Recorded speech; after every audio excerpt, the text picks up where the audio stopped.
First of all, Allah Azza wa Jal mentioned in chapter 5, Surah Al-Ma'idah, and also in elsewhere in chapter 4, Surah Al-Nisa, the verse regarding tayammum.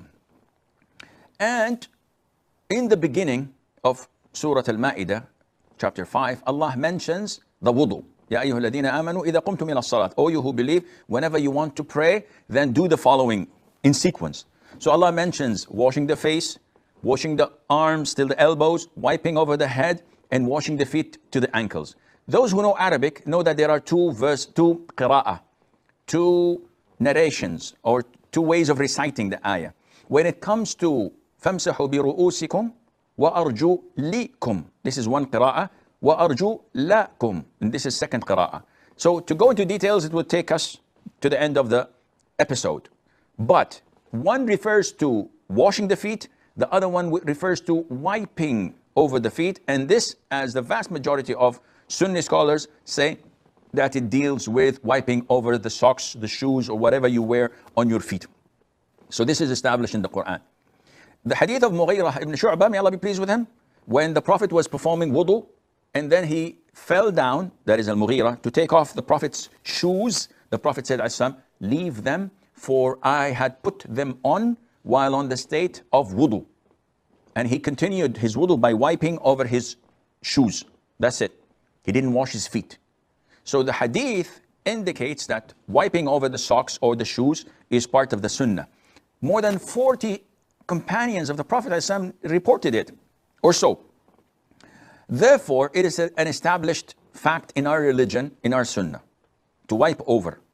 The conditions: one, the Prophet stated, alayhi salatu wasalam, that wiping over the shoes or socks, known as al-khuff, is valid for 24 hours, one day and one night. From the time of wiping, not from the time of putting them on, wearing them. For a resident, a day and a night, 24 hours, and 72 hours, that is 3 days and 3 nights, for a traveler. Whenever they want to perform wudu, it's sufficient for them just to wipe over their socks, providing that they had them on after or while being in the state of wudu.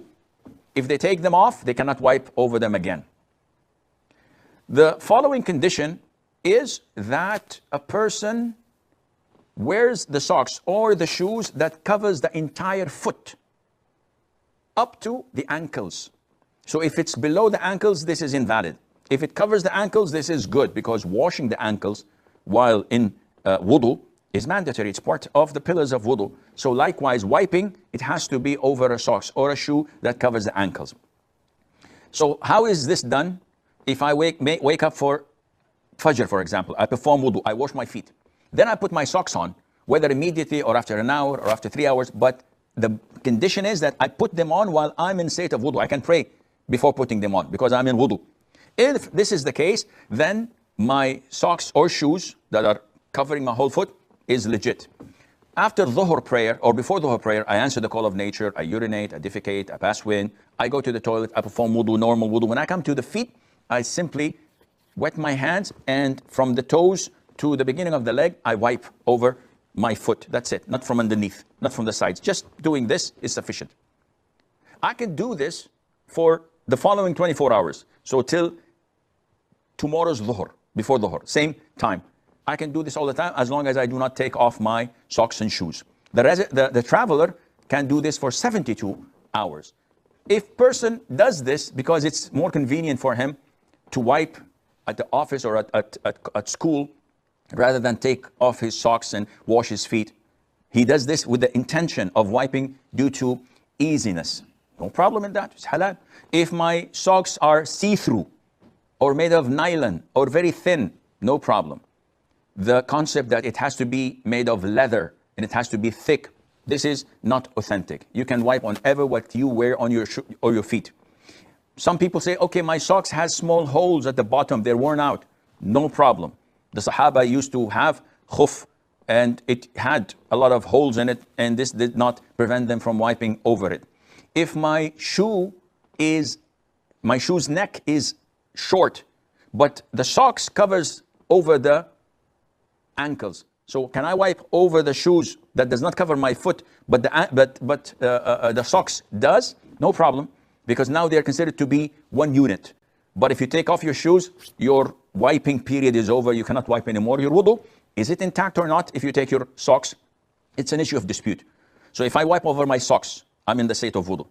But then I take it off, does my wudu break? Some scholars say it does, others say it does not. And the most authentic opinion is it does not. Why?